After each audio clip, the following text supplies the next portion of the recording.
Hey friend, welcome to the Self-Care Isn't Selfish podcast. I'm your host, Emily Nichols. As a Whole30 certified coach, wife, busy working boy mom, and your self-care guru, I'm here to help you start putting yourself first without the guilt.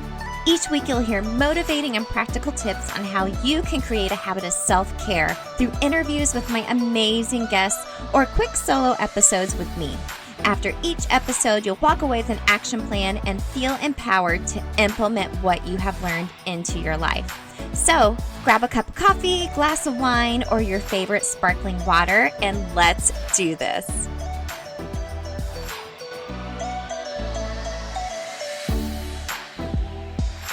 Hey all, thanks so much for tuning back into the Self-Care Isn't Selfish podcast. I am so glad you're here. This week's episode is just with little old me. I'm sharing a little bit more about my Whole30 journey. And it's really funny. I was listening back and editing this episode. I was like, man, I am just rambling on. I sound really nervous. And you know what? I was nervous. In all honesty, I shared a couple of things I've never shared publicly about the beginning of my Whole30 journey. And it was coming from really a place of vulnerability. And I really feel like other people could probably relate to the beginning of my Whole30 journey.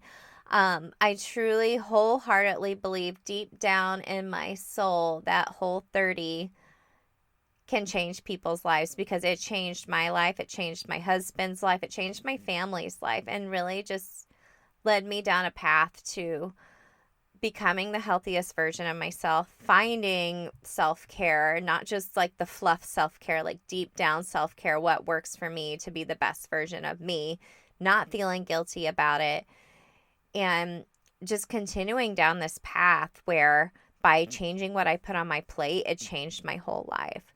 So sit back, relax. I hope you enjoy this episode. And just a reminder, January 1st is coming up super, super soon. I know a lot of people make New Year resolutions. Instead of making a resolution to lose weight or start a new diet, why don't you make a resolution just to find yourself and become the healthiest version of you? Whole30 can help you do that. I'm going to be hosting a Whole30 group.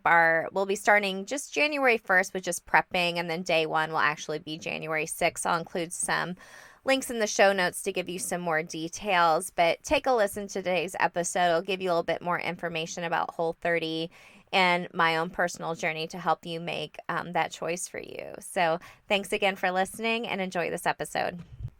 You're listening to episode 15 of the Self-Care Isn't Selfish podcast.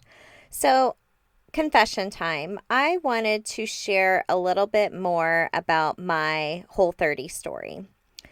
And the January Whole30 is coming up. I am hosting a new Whole30 group. You can find more details linked up in the show notes, and give me a follow over on Instagram at Emily Nichols22. I'll be talking a lot of the why and how behind Whole30 on Instagram leading up to my January Whole30 group. But I wanted to dig a little bit deeper into my Whole30 story with you guys and be a little bit more vulnerable and share some things I've never shared before about my Whole30 journey. So let's start from the beginning. Back in 2015, my husband Dustin and I, we were living in a constant state of, it was just always tense. I felt like everything revolved around his sleep. So he went through a period of about 2 years of working shift work. And if you have ever worked nights to days, I'm going to pray for you right now, because it is hard and it wreaks havoc on your sleep. And over time, this can really affect your mental and physical health. And back in 2015, it was tense all the time because of this. We didn't want to disrupt his sleep. We didn't want to cause, we had, our boys were really, really little at the time too. I mean, they're still little. They're 8 and 11 now. But, it's like, let's not ask dad to do this right now. He needs to lay down and rest. Let's not, fight right now, which is hard. Let's not be loud, let's not do this. Let's not do that. And we just weren't living our best lives. We were just surviving through life. We weren't thriving like we are now. So we had heard about Whole30 through some family who had done it and had some really great results. And I had always been the type of person who would try any diet. Okay. I've never been super overweight in my life, but I've never been super confident in the way I look. And I think a lot of that has to do with pressures of social media out there and whatnot. And we thought we needed an overhaul on our health. And for me, I was like, well, yeah, sure, I'll try the Whole30. I mean, I can lose some weight. And that was my goal going into it. But I can't tell you how many times, and I'm sure you can relate to this as well, where you would start a new diet like on a Monday. And by like that Wednesday or Friday, you were done. And then that next Monday, oh, I'll start over again on Monday. And, and it was just a constant yo-yo. And that's the thing about diets. They just don't work. But I felt like we needed an overhaul in our health. Dustin had gained a lot of weight due to his sleep issues, and he needed a cheerleader, accountability partner, support, whatever you want to call it, to get him through this Whole30. So we decided to go on this journey together. So I would never recommend this for anyone else leading up to their Whole30, but day one of our Whole30, we were totally not prepared. So the weekend before, like the night before, we started on a Sunday for day one of our Whole30 in October of 2015. And we had went to like a late night bonfire party with friends. We were up late drinking alcohol, eating all kinds of foods. And the next day we were like, okay, Whole30 day one. We had nothing in our fridge or our pantry to eat. We were hung over and we were eating, the only thing we had in the house we could eat were cucumbers and apples. Like, seriously. And it was horrible. And I finally went to the store and, I brought my phone with me and was just Googling all things Whole30, trying to figure out what was compliant, what was not, reading labels. And I swear I was at Kroger for like 2 hours just trying to figure things out. And then we were out of food by like that Wednesday. I've definitely perfected that now and helped my clients with preparing for their Whole30 and a shopping list and whatnot. But we went on this journey together, and, I was going to stick to it 100%. And so I knew, because I knew Dustin was, he's very black and white, a rule follower. And me having that external accountability was really, a game changer for me and helped me lead to a successful Whole30. Well, I wouldn't call it super successful, and here's why. So we go through the whole 30 days. We're feeling amazing. Day 30 is the day we end up in Florida for fall break. So we bring the scale with us to Florida so we can weigh ourselves to see how much weight we lost. Okay, that's not smart. So we get down to Florida. We get to day 30, and I had lost, I think, 8 or 10 pounds, and Dustin had lost 12 pounds. And I was just like, holy moly, this is amazing. I feel amazing. I'm going to feel great in my bathing suit. I feel confident. Bring on the margaritas. Bring on the pizza. I'm going to eat all the foods. So if you know anything about Whole30, it's not actually 30 days. It's more around 40 days, because for 10 days after your day 30, you're supposed to follow a systematic reintroduction of the foods you eliminated. That way, you're able to see how those foods impact your body, whether it be physically or mentally.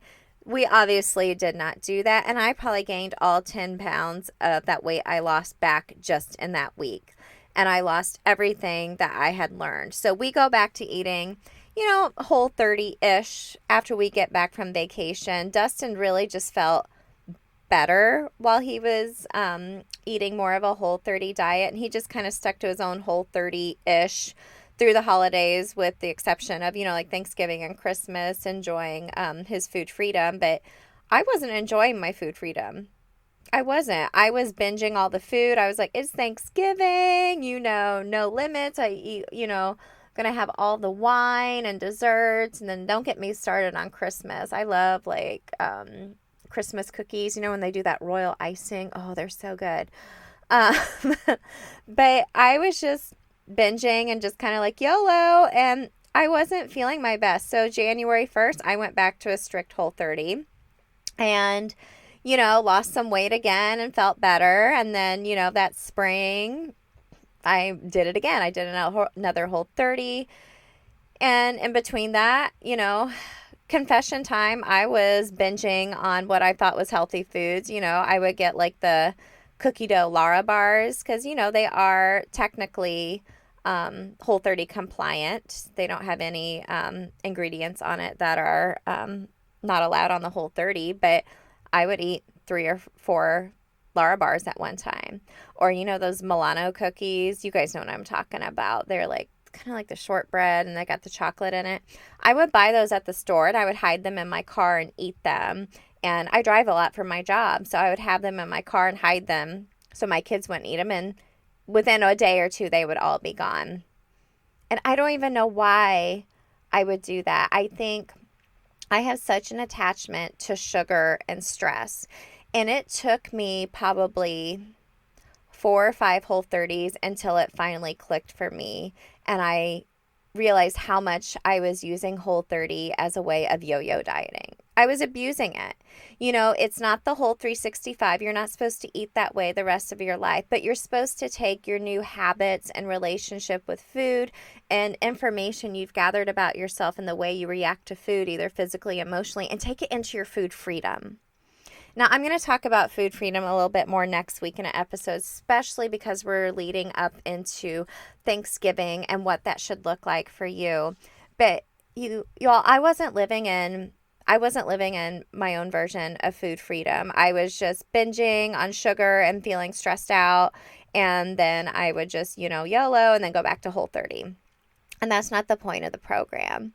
So after a while, it's just a light bulb moment happened where I was probably sitting in my car because that's where I spent a lot of my time, and I was eating my cookies. And I was like, I feel like absolute crap eating these. Like, what's even the point? Am I bored? Am I stressed out? Is it a combination of all these things? Is it just a new habit I've developed for myself? So, really take some time to evaluate why you eat the foods you eat and how they impact you.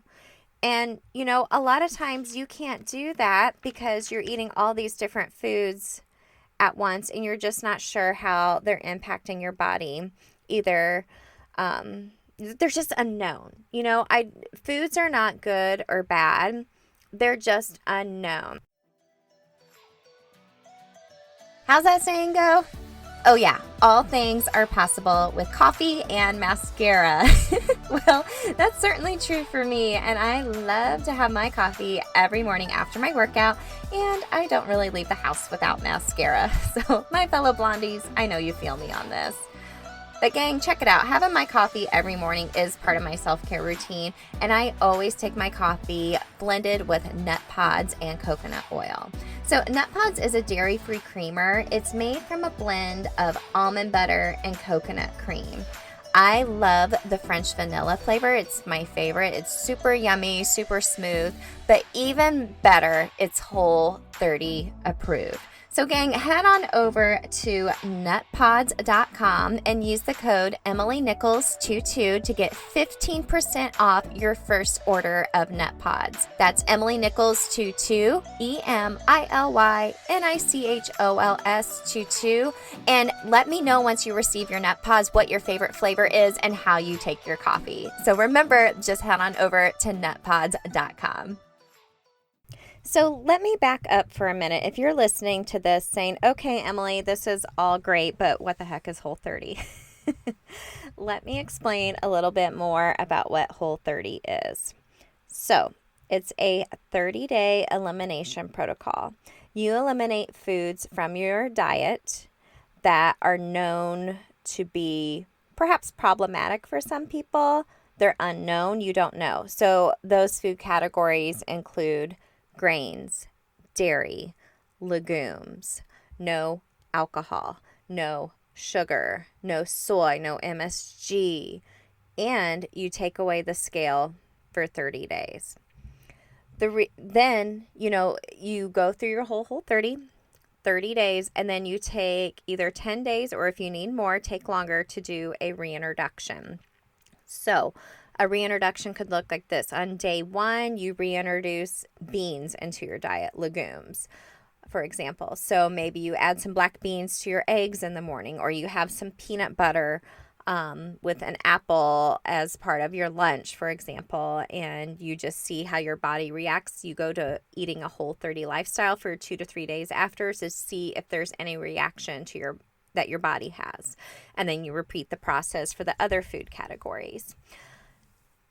And everyone's reintroduction looks different, because some people may just be like, well, gluten, grains in general just don't agree with me anymore. I don't feel a need to eat them. So you don't. And that's kind of where your food freedom comes into play. Your food freedom is personal to you and looks like however you want it to. That's why we don't suggest doing a whole 365, because that's not sustainable. When the holidays come, I do like to enjoy treats that are seasonal that, my relatives make that remind me of tradition. But now I don't binge and just totally, go face first into like my mom's mac and cheese, because I love my mom's mac and cheese. But I know that dairy is going to make me break out. And the pasta, the gluten in it is going to make me bloat like no other, TMI. But it's true, and that's what I've learned through my Whole30s. But it's more so about the emotional aspect and the relationship I have with food. And I've learned that I don't have to go overboard when I'm stressed or when it's, the holidays. Or if I do, I don't have to feel guilty about it, because you know what? It is what it is. I know how things will impact my body. I reflect on it and I move on. I can't tell you how many times in the past I would eat just like utter crap and feel horrible, not just physically, but mentally, like, oh my gosh, I can't believe this. I mean, that's why I was hiding cookies in my car. Like, I would never sit there in front of my family, especially like my husband and kids, and eat a whole thing of cookies. I would feel shameful about that. That's why I was hiding it. But it really wasn't serving anything for me, either physically or mentally. So let's talk a little bit about how Whole30 is now part of my self-care and how it helped me find my own version of self-care. I talked a little bit about this in episode 1 when I was introducing you to me and my journey to finding self-care. But through my Whole30s, once I finally started using Whole30 in the right way. I don't do Whole30s anymore. It's now almost 2020, and I don't feel like I need a Whole30 anymore, because I know how certain foods affect me. I'm more emotionally stable around food, if that makes sense. And I eat pretty much paleo-ish, Whole30-ish. I don't even want to put a label to it. I eat Emily-ish, if you will. I eat foods that feel good to me and make choices based on situations and traditions. And I do little mini resets here and there, but I pretty much eat the way I want to make myself look and feel my best. But through Whole30, it helped me find my own version of self-care. I did want to get healthy in all areas of my life, and I started focusing more on non-scale victories versus that stupid number on the scale, which just messes with your head so much. I can tell you from lots of experience.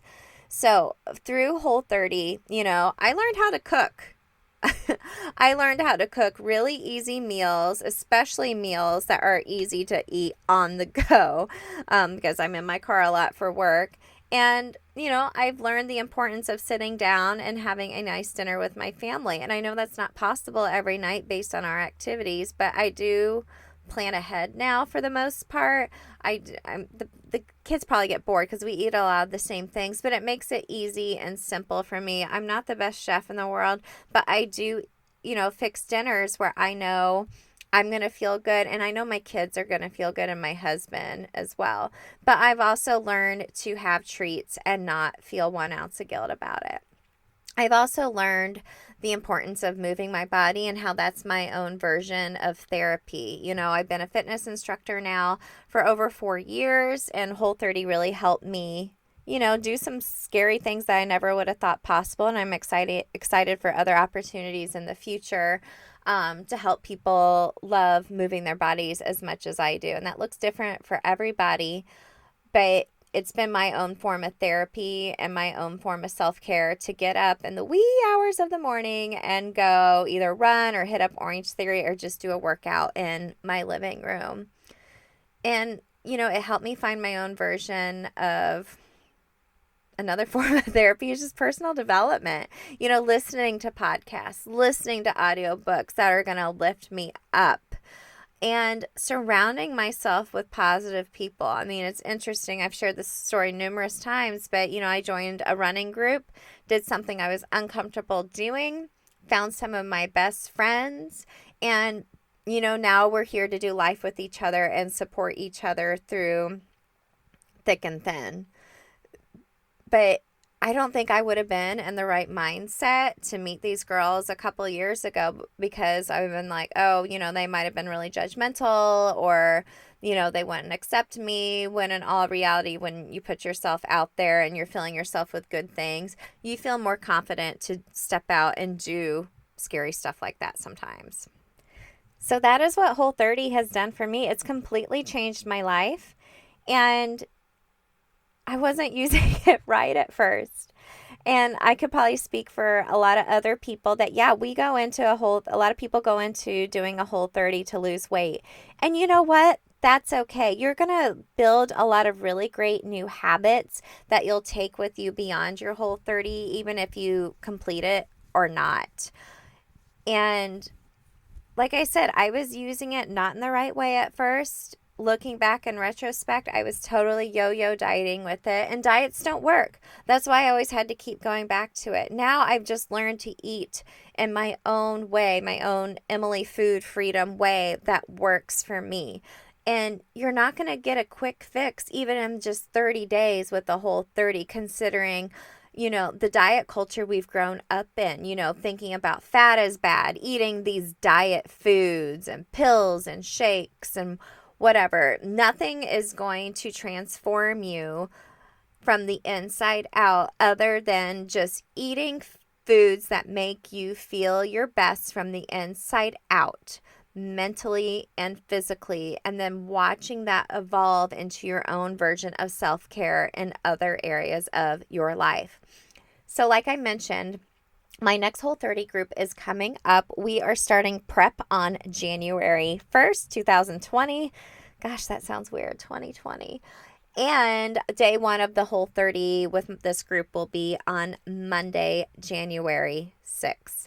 So here's what it looks like. We'll go into 30 days together. I have an online course where you are able to go through the course together. There's weekly videos from me. There's a PDF you download during the prep with a shopping list and sample recipes, because you don't need to be totally unprepared like I was, eating cucumbers and apples hungover and going to the grocery store for 2 hours, because nobody has time for that.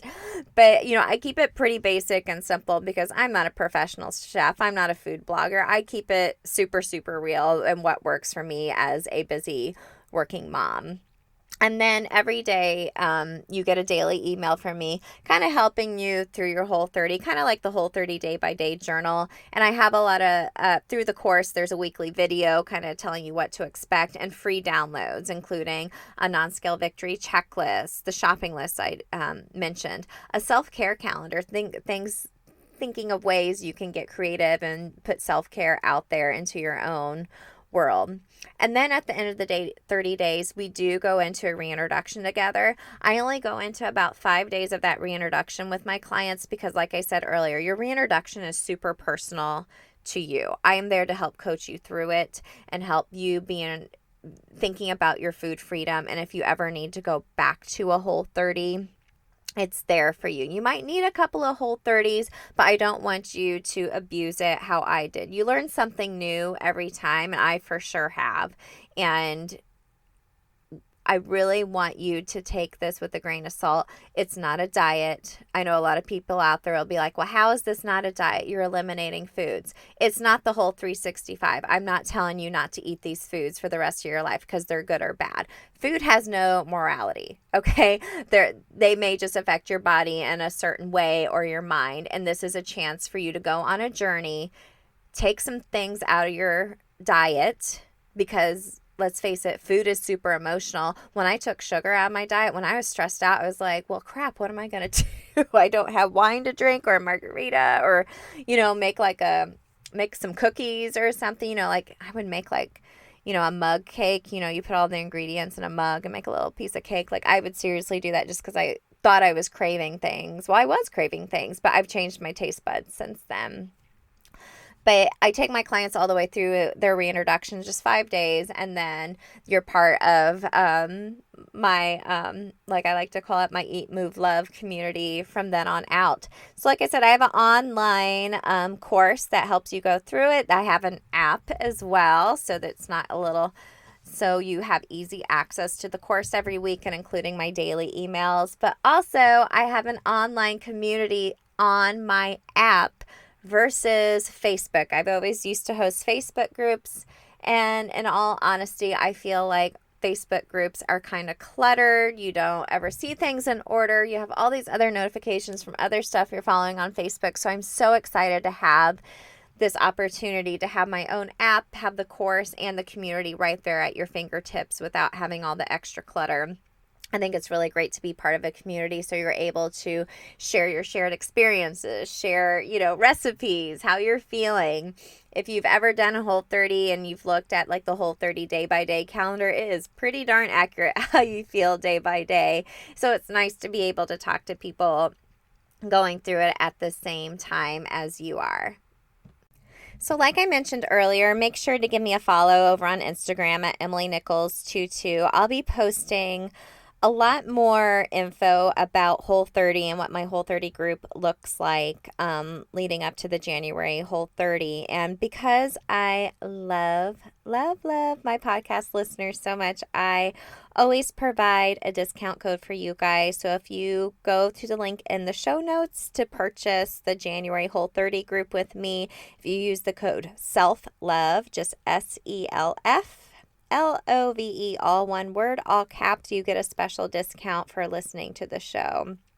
So thank you so much for listening. I've never shared a few of those things I have before about my personal Whole30 journey. It really has changed my life, my family's life, where my whole life was going, really. It changed everything for me, and I know it can change for you. You don't have to feel the way you're feeling right now. And I know the way I know that feeling. You're tired, you're exhausted, and you're just surviving. I want you to thrive.